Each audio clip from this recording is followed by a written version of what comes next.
ইয়াহকুম বাইনা, এমন বিচার হবে, এমন বিচার করবে তুমি যে বিচারের মধ্যে নেই পড়ে থাকবে। বড় করে সুবহানাল্লাহ। ঘুষ খেয়ে, সুদ খেয়ে, অন্ধকারের টাকা খেয়ে কারো পক্ষে এবং বিপক্ষে বিচার করা যাবে না। আপনি যদি দুনিয়াতে গরিব যদি দেন, কিয়ামতের ময়দানে মান রাশা ফালাইসা মিন্না। রাসূল বলেছেন ঠকবাজি যে করে, যে ব্যক্তি ঠকবাজি করবে, যে ব্যক্তি ধোঁকাবাজি করবে, ওই ব্যক্তি আমি রাসূলের দলভুক্ত নয়। এজন্য খেয়াল রাখবেন, সমাজের মধ্যে অনেক সময় বিচার আচার হয়, পক্ষে বিপক্ষে বিচার হয়। একটু ডাকওয়ালা মানুষ হইলে, টাকা পয়সাওয়ালা মানুষ হইলে বিচারক তার পক্ষে একটু কথা বলে বেশি, আর ওই ব্যক্তি গরিব বলে, অসহায় বলে, তার পক্ষে কিন্তু কথা কম বলে। শেষমেশ দেখা যায় বিচার ওই ডাক ব্যক্তির দিকে বিচারটা কি হয়েছে, কার্যকর হয়েছে। আল্লাহ নবী বলছেন এটার জন্য তোমাকে আল্লাহর কাছে দাঁড়াতে হবে।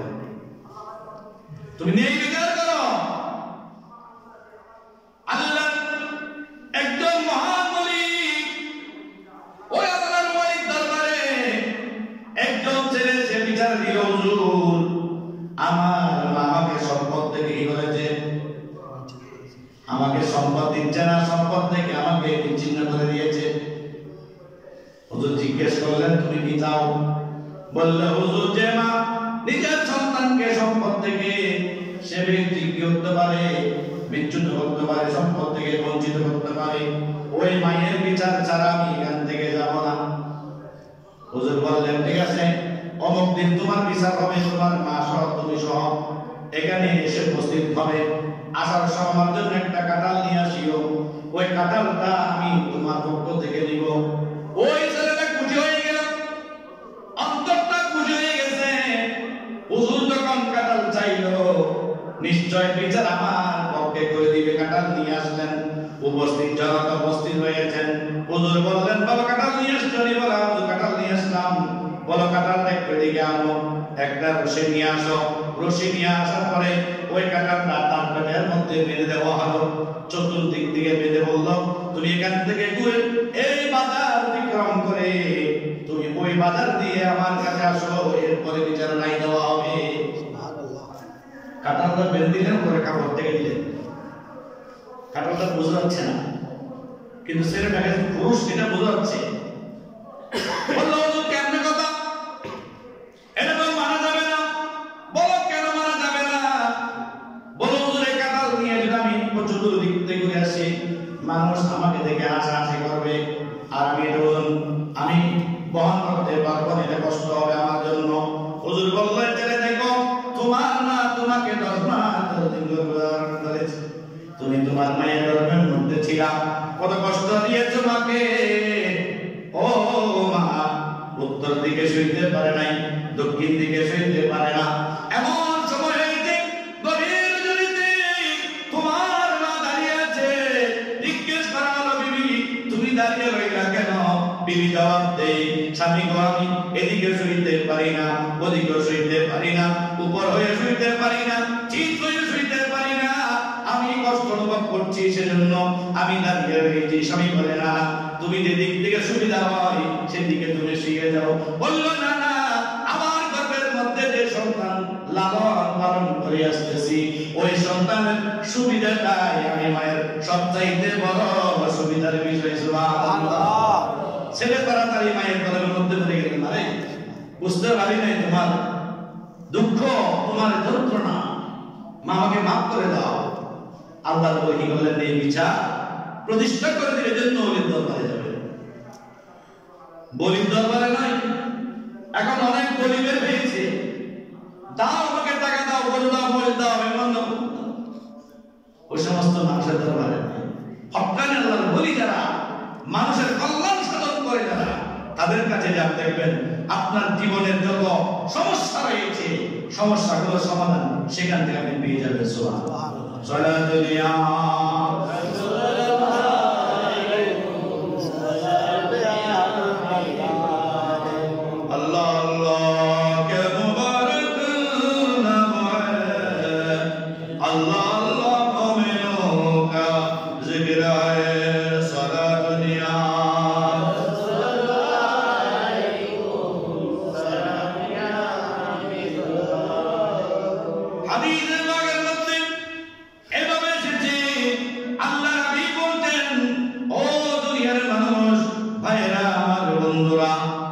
কোথায় সে সমস্ত মানুষ যে সমস্ত মানুষের এই জমিনের মধ্যে রাজা বিরাজ ছিল, সম্পদের অধিকার ছিল, বড় বড় সম্রাট ছিল, প্রেসিডেন্ট ছিল, তারা আজকে কোথায়?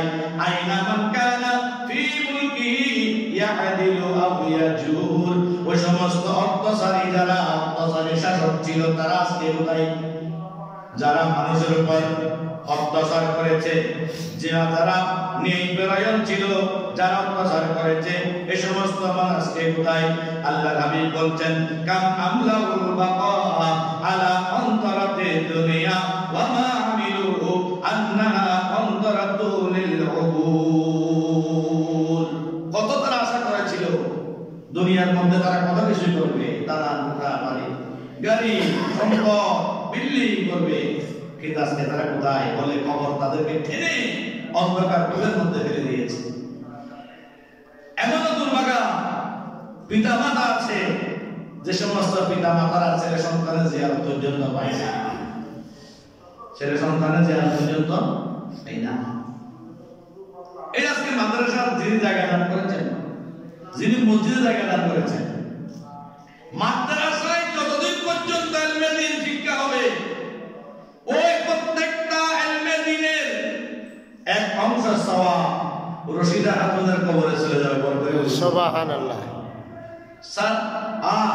সুলাইমানের পরিবার যারা দূরের থেকে চলে গেছে, এই মসজিদে যতদিন পর্যন্ত ইবাদত হবে, নামাজ হবে, যতদিন পর্যন্ত ইবাদত চলবে, এক অংশ ইবাদতের সওয়াব তাদের কবরে চলে যাবে। সুবহানাল্লাহ। এজন্য বলছে দুনিয়া যেমন ভাবে থাকো, যেমন কোন মুসাফির, মনে হচ্ছে আমি তো মুসাফির আছি, এভাবে থাকো, প্রতীকের মধ্যে থাকো।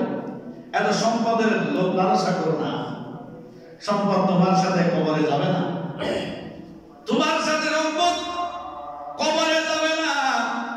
আজকে যারা সম্পদের অধিকারী ছিল, নেই পরায়ণ ছিল, অত্যাচারী বাসরত ছিল, তাদেরকে কবর এমন টান দিয়েছে তারা জমিন ছেড়ে অন্ধকারে কবরের মধ্যে একাকী জীবন করতেছে। খাজালাহুম হুসাবুল ইমান। আল্লাহ রাব্বুল আলামিন বলছেন, আল্লাহ এমন ভাবে সিস্টেম করে দিয়েছেন, মৃত্যু এসে তাদেরকে পরাস্ত করেছে, মৃত্যুর কাছে তারা আত্মসমর্পণ করতে বাধ্য হয়েছে। সুবহানাল্লাহ। মৃত্যুর কাছে কি করেছে? আত্মসমর্পণ করেছে। সুযোগ নাই, বেঁচে থাকার সুযোগ নাই। ফাইযা ফি কুবুর ওয়া খারাজাত মিন আওনা আওয়ানিসিহিম তিলকাল মানাজিল ওয়াদ দুর। যত সম্পদ ছিল সবগুলো হাতছাড়া হয়ে গেছে, যত মান সম্মান দৌলত রাজা রাজত্ব ছিল সবগুলো হাতছাড়া হয়েছে। খবর বলছে আমি এমন একটা জায়গা, ধনী কেউ রাখি, ফকির কেউ রাখি। সুবহানাল্লাহ। আর মসজিদ হচ্ছে এমন একটা জায়গা, ধনীরাও আসবে, ফকিরাও। একজন ফকির যদি মসজিদের মধ্যে আসে, সে যদি আগের কাতারে এসে বসে যায়, কারো ক্ষমতা তাকে বাড়ানো না, বললে ভাই তোমার বাহাদুরি চলবে, এখানে তোমার কোনো বাহাদুরি নাই, চলবে না। একটা কথা বললো, এই মসজিদে কথা বলতে চাইলেও যে মসজিদের খেলাফতের মধ্যে আছে, ইমামের দায়িত্ব আছে, মুয়াজ্জিন আছে, ইমাম নাই, খতিব নাই, মুয়াজ্জিন আছে, ওই সময় তাকে মুয়াজ্জিনের অনুমতি নিয়ে কথা বলতে হবে। যেহেতু আমি কিছু কথা আছে এগুলো বলবো আজকে, যখন বলবে মুয়াজ্জিন থেকে অনুমতি কেন নেবেন? খতিব অনুপস্থিত, ইমাম অনুপস্থিত, মুয়াজ্জিন কিন্তু উপস্থিত, সে কিন্তু মসজিদের কর্তা, দায়িত্বরত জন্য ওনার কাছ থেকে ওনাকে জিজ্ঞেস করতে হবে কিছু কথা আছে বলবেন, দেখবেন আপনাকে অনুমতি না দিয়ে পারবেন না, আপনি কথা বলতে অনুমতি পেয়ে যাবেন। সুবহানাল্লাহ। সুবহানাল্লাহ। এজন্য মসজিদের ভিতরে উপায় ভুল করার কোনো সুযোগ নাই। অনেক আমরা অনেক মানুষ আছে মসজিদের মধ্যে আসলে খেলা নিয়ে বসে, ঠিক কিনা? আল্লাহ হাবিব এক বসাকে নিষেধ করেছেন, যেটাকে বলা হয় কুকুর বসা। এরকম হাঁটু দূরে অনেকে এরকম বসে না, হাঁটু বুকে নিয়ে এরকম করে বসে অনেকে, এই বসাটাকে আল্লাহ হাবিব নিষেধ করে দিয়েছেন। সবচাইতে নিকৃষ্ট জন্তুর মধ্যে নিকৃষ্ট জন্তু কি? কুকুর। বলেছেন তুমি তার মতো করে বসবে না, সে নিকৃষ্ট জন্তু। আল্লাহ রাব্বি বলতেন নাসু সুরআতাস সারআতি ওয়া মা আলিমু আন্না দাইরাতি আলাইহিম তাদুর। অচিরে মৃত্যু তাদের কাছে আসবে, তারা সেটা জানতো না, তারা সেটা জানে না। তারা জানেনি যে এত বড় বিপদ তার উপর আরো এত বিপদ আসবে। ওয়াইয়াকা ইয়া মিসকিন আমা তা'তারিফু ফিল মামাতি ওয়া ইয়াওমা ইয়া'রিদু আলাইহি সাইরুল জিহাদ। এই মিসকিন, আমাদেরকে মিসকিন বলতেছেন, আমরা আসলে মিসকিন। যে যত কিছু আমরা দাবি করি না কেন, আমরা সকালে মিসকিন। আল্লাহ ফকির, আল্লাহকে পাওয়া। ফকির মানে কি? রাস্তাঘাটে যে ব্যক্তি হাঁটে সে ফকির না, সে সায়ের ছাড়ছে, বুঝতেছে। আমরাও যাচ্ছি আল্লাহর কাছে, আমরা ফকির। আমরা কি ফকির? ফকির। ফকির মানে চিন্তা করা, ফিকির, সাওয়া। আল্লাহর হাবিব বলছেন তুমি কি মৃত্যু সম্পর্কে ওই সমস্ত কথা শুনো নাই, জানো না যে মৃত্যু একদিন তোমার কাছে এসে উপস্থিত হবে? এটা কি তোমার জানা ছিল না? কিন্তু মৃত্যু তোমার কাছে অচিরেই আসবে, তোমাকে অচিরেই মৃত্যুর স্বাদ গ্রহণ করতে হবে। কারণ আল্লাহর হাবিব, আল্লাহর প্রিয় রাসূল সাল্লাল্লাহু আলাইহি ওয়াসাল্লামের উপর নাযিলকৃত যে কিতাব কোরআনে পাক, ওই কোরআনে পাকের মধ্যে মৃত্যু সম্পর্কে অনেকগুলো আয়াত রয়েছে। অনেকগুলো আয়াত দিয়ে আমাদেরকে আল্লাহ রাব্বুল আলামিন